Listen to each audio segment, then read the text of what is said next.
Hello दोस्तों, Trilok innovation channel में एक बार फिर से आपका स्वागत है। दोस्तों, मेरे अगर सारे शॉर्ट्स आपको पसंद आ रहे हैं और आपको यकीन लगता है कि मैं घंटों का काम मिनटों में आपका करके दे रहा हूं, तो इस बात का जरूर ध्यान रखना, इस चैनल को सब्सक्राइब जरूर करना और इन वीडियोस को शेयर जरूर करना।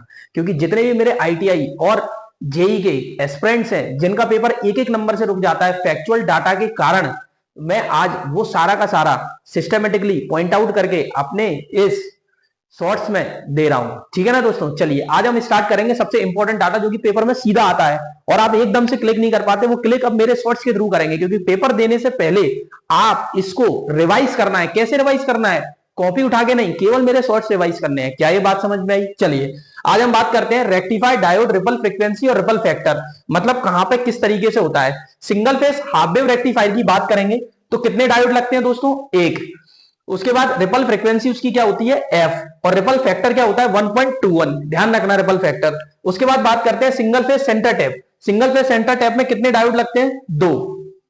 ठीक है, इसमें रिपल फ्रीक्वेंसी कितनी है? 2 इंटू एफ।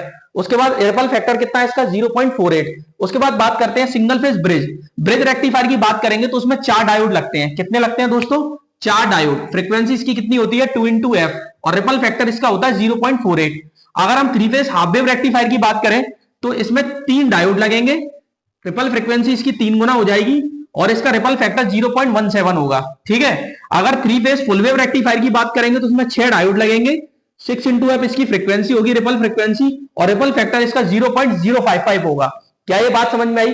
पेपर में यह भी आ सकता है कि इनमें से किसका ज्यादा होता है रिपल फैक्टर और किसका कम होता है। तो ज्यादा आपको दिख रहा है, कम है, ये आप मुझे कमेंट में बताएंगे। अब मैं बात करता हूं डायोड की, कि डायोड प्रैक्टिकली जो डायोड आते हैं ना उनकी जो उनकी रेटिंग होती है IN 4001 4003 4 5 6 7 तक रहती है। इसमें मुझे पीक इनवर्स वोल्टेज आपको बताना है और आरएमएस। पेपर में डायरेक्ट पूछ लिया जाता है कि बताओ IN 40007 का पीक इनवर्स वोल्टेज कितना है। तो ध्यान रखना, पीक इनवर्स वोल्टेज अगर 1 की बात करें तो 50 वोल्ट 35 एम्पियर, 100 वोल्ट 70 एम्पियर, 3 के लिए आएगा 200 वोल्ट 140 एम्पियर, 4 के लिए 400 वोल्ट 280 एम्पियर, 5 के लिए 600 वोल्ट 420 एम्पियर, 6 के लिए 800 वोल्ट 560 एम्पियर, 7 के लिए 1000 वोल्ट और 700 एम्पियर। क्या ये बात समझ में आई?